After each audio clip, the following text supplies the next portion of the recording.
லட்சத்துல ஒருத்தன் தானே ஜெயிப்பான், மத்தவள பிச்சை தானே இருப்பான். இவ்வளவு நாளா ஃப்ராட் பண்ண, ஆனா இன்னைக்கு படம் எடுக்கிறக்கா வாத்தியாரே கொலை பண்ண மாட்டேன். கொலைகாரன்ற நான் கொலை பண்ணத பாத்தியா நீ?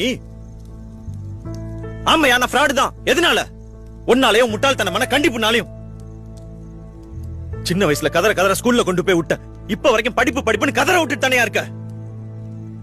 காய்ச்சல்னால கொண்டு போய் ஸ்கூல்ல விடுவேன், ஃபெயில் ஆனா மொட்டை அடிப்ப. நீ சூடு வச்சிருந்தா கூட ஆறி இருக்குயா. ஆனா மேக்ஸ் மொட்டை சயின்ஸ் மொட்டைன்னு ஊர்ல எல்லாரும் கிண்டல் பண்ணது, அந்த வலி இன்னும் ஆறாமதான் இருக்கு. சைக்கிள்ல கீழே விழுந்தா ஓடி வந்து முதல்ல சைக்கிளை தூக்குவ. சைக்கிள் மேல வச்சிருந்த பாஸ்ல 1% என் மேல வச்சிருந்திருக்கியா? நல்ல வேலை உனக்கு இன்னொரு குழந்தை பிறக்கல. பிறந்திருந்தா அதையும் டார்ச்சர் பண்ணிய கொன்றுப்ப. நானும் அவனை இன்ஜினியரிங் சேர்க்க சொன்னேன், அது வேணாம் தானே நான் கையை உடைச்சுக்கிட்டேன். அப்போ அது விட்டியா நீ? உடஞ்ச கையோட எக்ஸாம் எழுத வச்ச. ஆனா ஒரு வார்த்தை வலி எப்படி இருக்குன்னு கேட்டியாயா? வீட்டுல உன் டார்ச்சர்ல இருந்து தப்பிக்கிறதுக்கு தான் என் ஹாஸ்டலுக்கே போய் சேர்ந்தேன். அங்க சோறு வாயில வைக்க முடியாது. என்னைக்காவது ஒரு நாள் திருப்தியா அம்மா கையில சாப்பிடலான்னு வந்தா, அப்பவும் எக்ஸாம் எப்போ மார்க் என்னன்னு மட்டும் தான் கேட்பேன். சாப்பிட்டியாடான்னு ஒரு வார்த்தை கேட்டிருக்கியாயா? சினிமாச வந்தவன நேரா உங்ககிட்ட வந்தானே சொன்னேன். அப்பவே நீ பரவாயில்ல, ஒரு தடவை ட்ரை பண்ணி பாடுறான்னு சப்போர்ட் பண்ணியிருந்தா, இப்ப எதுக்கே அந்த நிலைமை?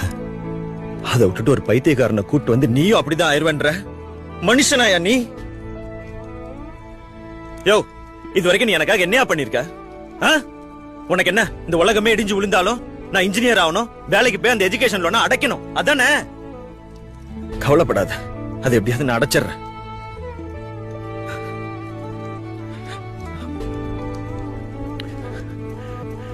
யோ, நீ சினிமால தோக்குற 99,999 பேரை மட்டும்தான் பாக்குற.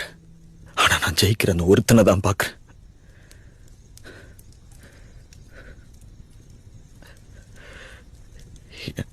எனக்கு தொல்லை கை போட்டு தட்டி கொடுக்குற ஃப்ரெண்ட்லியான அப்பாவுக்காக நிறைய ஏங்கி இருக்கு. நீ ஒரு நாள் கூட எனக்கு அப்பாவே இருந்தது இல்லையா?